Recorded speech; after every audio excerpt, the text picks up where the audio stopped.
From the NMSU Department of Journalism and Media Studies in collaboration with KRWG, this is the student-produced News 22, where news matters. This is the scene today at Young Park. Flowers, memorials, and mementos for the 3 young men killed Friday night in a tragic mass shooting. Good evening, I'm Diego Gallegos. And I'm Varvara Nikolaeva. 4 people have been charged. 20-year-old Tomas Rivas has charged with 3 counts of murder. 2 17-year-olds and 1 15-year-old face the same charges. They're not named because of their ages. The story is becoming clearer now, 4 days after Las Cruces became another city damaged by gun violence. News 22's Abigail Salas is here with the story of what happened last Friday night. Thanks, Diego and Varvara. An estimated 200 people were at Young Park watching an unsanctioned car show. Police say 2 groups of young men got into a fight, and shortly after 10, the shooting started. We want to alert you that some of the descriptions may be disturbing.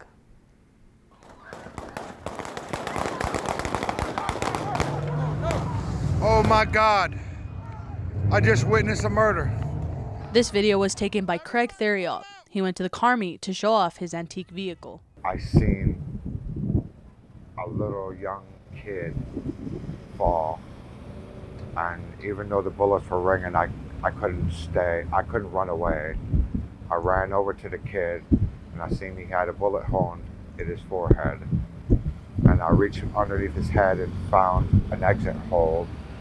So I took my shirt off, and I wrapped it over his head as like a tourniquet, and put as much pressure as I could until the officers got there, and then the EMTs.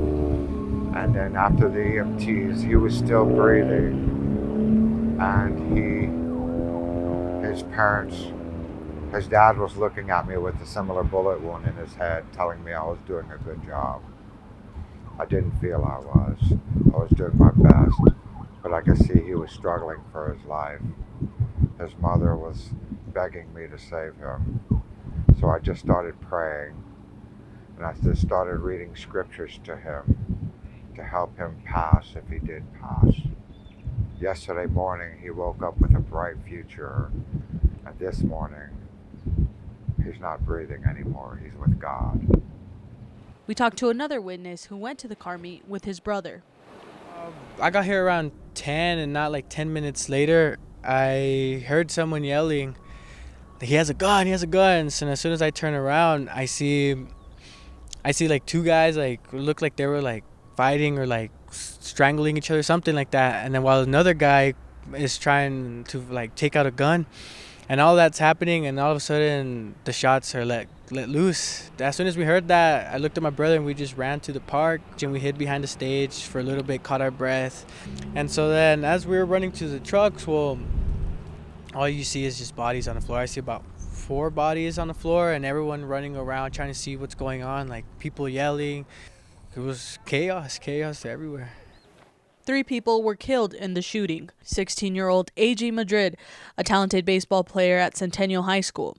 17-year-old Jason Gomez, described by his family members as kind, compassionate, and full of promise, as seen on his GoFundMe page. And 19-year-old Dominic Estrada.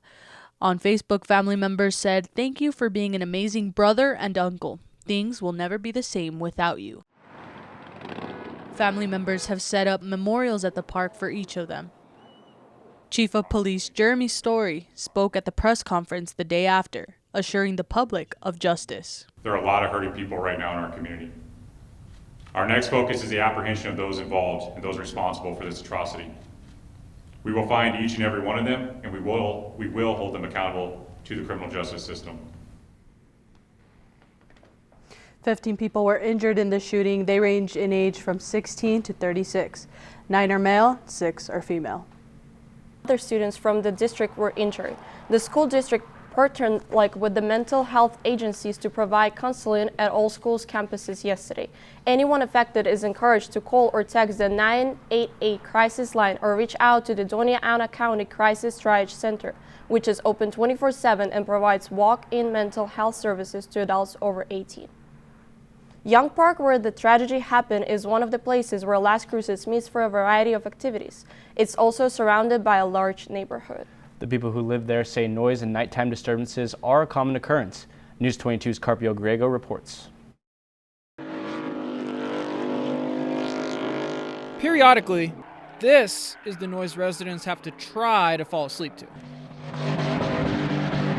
This is video News22's Abigail Salas shot in a previous story in 2023 about people gathering in their cars for car club meetups that end up disturbing the otherwise quiet neighborhood. They call it like a takeover. So when they come and they take over the spot that they're trying to do, but they start doing burnouts, donut. And then afterwards you just wait for the cops to come and kick everyone out. William Quintana has lived in this neighborhood for years. I don't remember this neighborhood, being like that when I first moved here. It was very quiet. It's not so quiet when the cars arrive. I understand it's a public park, but there are boundaries to public behavior as well, even in a public setting, especially when this park is surrounded by families. But when a meetup like this turns into a tragedy like on Friday night, residents like William are the ones that are put in the most immediate danger. I was afraid for my own safety and that of my family, my wife and myself, because we live next to the park. And then obviously bullets had no boundaries. Carpio Griego, News 22. Many Las Cruces residents went in person to the area of the crime scene near Young Park on Saturday. This woman is visiting Las Cruces from Virginia. She's here on a ministry mission. Prayer was the only thing that she had on her mind this past weekend. The sirens were just going by. So it was one after another. So I went outside of the church and just started to pray from that point on and haven't stopped since for the city. Because when it's more than 3 police cars, it's a tragedy. So I just started praying and interceding for the city. There's no greater need in the entire city than being here and praying over all the people of Las Cruces. Over all the people were here to witness a tragedy, to be in that environment too. It impacts everyone. And so I just pray for all of the people who are here and just for healing over their hearts and what they saw and what they experienced. If you're hurting, if you're mourning, if you're grieving, just don't stuff that stuff down. Talk to people about it. Talk to people so you can get healed from the trauma. And I ask anyone that wasn't involved or knows someone who was here, ask them how they are and listen and pray and love. Because there's so many hurting people right now, so many people suffering, and that's what we can do. We can listen and love and share in the pain. It would be easy to describe this show as a show about things, but you learn a lot about what we are as people. I love the road show. I've been wanting to come to the road show for years, and I got the opportunity to be here today, and I wasn't going to miss it for anything. Across the country, at every stop we make, people make Antiques Roadshow possible. It's not about the money. I think it's about the story. We have things in our homes and they bring back memories for us. And we know that Antiques Roadshow will find the interests and the history and the knowledge that we want preserved. It's a wonderful experience, it really is, because you're not a number or an object, you are part of this roadshow family. Call, text, or go online to give to this PBS station now.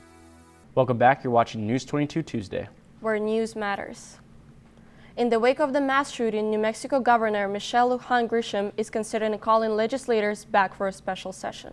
The New Mexico legislature adjourned on Saturday without acting on public safety legislation.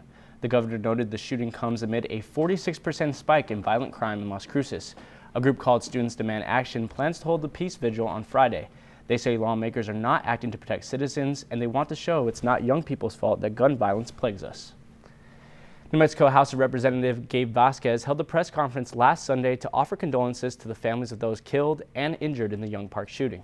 Vasquez praised first responders for their response and voiced support for legislation that could help fund the Las Cruces Police Department. He also called for a push on a federal bill that would require firearms on residential premises to be safely stored and secured. Vasquez hopes that local lawmakers can come together at the next special legislative session to bring solutions to the table. Elijah Cabrales is next with the national weather forecast.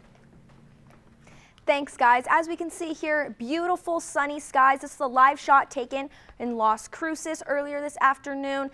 Beautiful sunny skies, clear and sunny. As we can see, no clouds in our skies and nothing blocking the view of those mountains. Let's head over to that next map. And as we can see for tonight, temperatures, most of the nation is getting on that bandwagon of those spring temperatures, hopefully. As we can see here in our southwest, Phoenix already hitting those high, almost summer temperatures of 99, Albuquerque at 79. As we can see, Denver in that middle range at 72, but up towards the north, they're not quite on that train yet, joining us into spring, still in those low temperatures of even lower than the 50s. Don't go way too far. I'll be back later after this commercial break with your local weather forecast. Tokyo is a true gourmet wonderland. Markets are replete with the freshest produce, seafood, and ingredients, all sourced for the most discerning chef and palate. Discover the stories behind the culinary specialties that make this city so delicious. Watch Trails to Oishi Tokyo on NHK World Japan. Thursday at 2 p.m. on KRWG-Public Media. I'm Sherry Castle. Welcome to a whole new season of The Key Ingredient. You're going to love this. It is one of my favorite sweet potato recipes I have ever made. So good. I've got a brand new list of my favorite ingredients. I've got culinary buddies coming over to show me how they prepare those ingredients. And then I brought it all back to my kitchen where I'm going to make my favorite recipes. Join me. Friday at 2 on KRWG Public Media. Welcome back to News 22 Tuesday. I'm Elijah, back with your local weather forecast. Let's check out how weather is going in New Mexico. As we can see, up in Farmington, 70 degrees. Santa Fe also on that 70. Gallup, 72. Albuquerque at 76. Socorro, 80. Clovis, 84. Las Cruces, 79. Not too bad. Looking great in Las Cruces. Roswell at 80. Ruidoso, 71. And Deming at a nice, beautiful 78. Las Cruces is really killing it for tomorrow. We're going to see that same range of temperatures in Farmington again at 78, Santa Fe 74, Gallup 76, Albuquerque getting a little bit higher in the 80s, Socorro a little bit higher than that, 82, Clovis 81, 70 in Ruidoso, 83 in Roswell, and 82 going to be really beautiful tomorrow in Las Cruces, and Deming beating us though at 83. For tonight in Alamogordo, we're going to see a nice low temperature of 48 degrees with beautiful clear skies. Tomorrow, though, going to be nice and cloudy. Hopefully some spring showers follow soon, not too far after, at a nice 82 high tomorrow. In Truth or Consequences, New Mexico, we're going to see that nice crisp 46 is going to be your low tonight with cloudy skies. Maybe no rain showers coming through tomorrow. 81, though, nice and cloudy. Might need a little sweater just in case. In Silver City, we're going to see a 46 low. Again, those cloudy skies. Tomorrow, that high of 71, nice and crisp, not too bad, with the partly cloudy skies. Tonight in Las Cruces, a nice low 52 with cloudy skies. And tomorrow, that high is rising soon. We're getting to those summer temperatures at a nice high 85 with those cloudy skies. Join KRWG Public Media at Tranquil Buzz, located at 300 North Arizona Street in Silver City, for a coffee visit and chat on Thursday, April 10th from 9 to 11 a.m. Casey Counts and other staff will be there to share in a conversation about your passion for public media in our community. Join us and have a cup of coffee on it. PBS opens up new worlds, new perspectives for all of us, today and tomorrow. With stories and performances that bring us together. We can all share in the inspiration, the wonder, and the world that PBS brings into our homes. Support your PBS station today. This season on Sarah's Weeknight Meals. Oh, we have a lot of adventures coming. I don't think I've ever had anything like this. That is gorgeous. Join me on Sarah's Weeknight Meals. Monday at 2:30 on KRWG Public Media. This is KRWG-TV News 22 Sports. For the win! He got it! Welcome back. I'm Mateo D'Antonio, and let's talk sports. New Mexico State beats Liberty in a thriller series that came down to a 10th inning overtime. This last-second thriller left those doubting NMSU baseball quiet. New Mexico State blew out Liberty's flame starting Game 2. Liberty, projected to win this series in stride, beat NMSU by only 1 in Game 1. But then they gave the Aggies the reins. But it was Game 3 that set the scene. In the 10th inning, Steve Sorlizano sent Brandon Forrester home for the last needed Aggie point to win the series. Aggies won the series 2-1 and won 8-7 in the last game. In other Aggies news, New Mexico State kicks off its track and field season strong with an immediate gold and a pair of third-place finishes.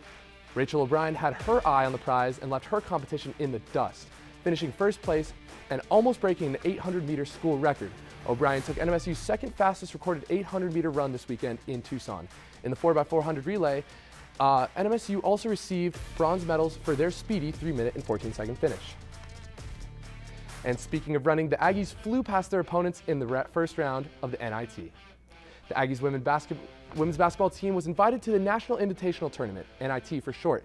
The NIT first round was a success for the Aggies as they took down Pacific Tigers 54-49. The second round, we unfortunately fell to North Dakota State University in a hard-fought, very even ending, with the final score being 65-68. Congratulations on a successful season. Go Aggies. And that's all for sports tonight. Join us for more sports action tomorrow.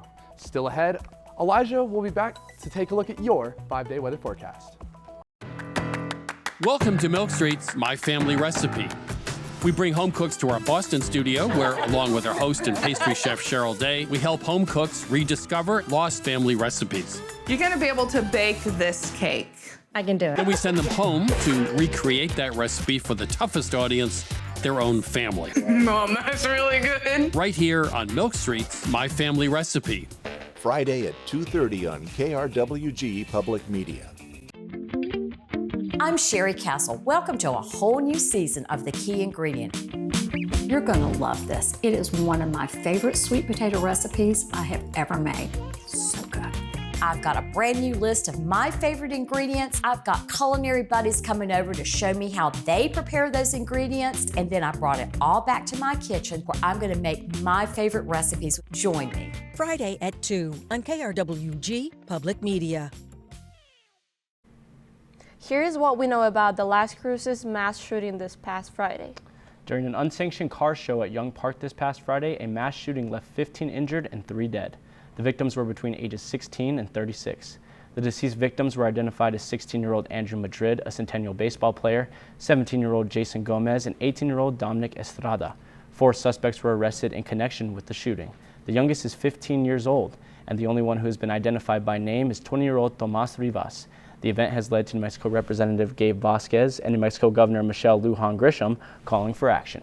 Well, let's take a look at that 5-day forecast we got going on this week. If you were hoping to see that sun, maybe not the best time this week as you're going to be able to see it. For tomorrow, for Wednesday, we're going to see nice and cloudy skies, that high being 82, your low being 52.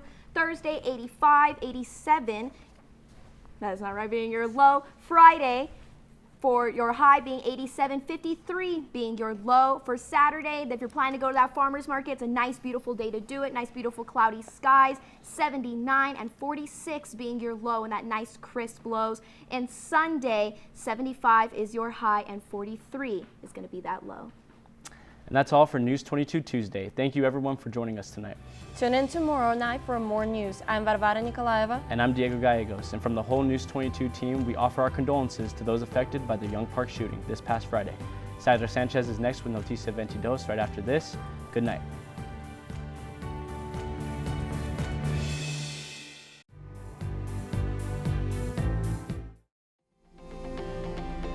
This news brief en español is brought to you by Noticias 22, la información más completa de Nuevo México, El Paso y la frontera. Noticias 22. Buenas tardes, mi nombre es Zaira Sánchez Aguilar y estas son las breves de hoy con Noticias 22. El Departamento de Policía de las Cruces continúa investigando el tiroteo masivo ocurrido la noche del viernes. 3 jóvenes fallecieron, Andrew Madrid, de 16 años de edad, Jason Gómez, de 17 años de edad, y Dominic Estrada, de 19 años de edad. También hubieron 15 heridos. 4 personas han sido arrestadas. Tomás Rivas, de 20 años de edad, está acusado de 3 cargos de asesinato. 2 jóvenes de 17 años y uno de 15 años se enfrentan a los mismos cargos. No son nombrados debido a que son mayores de edad.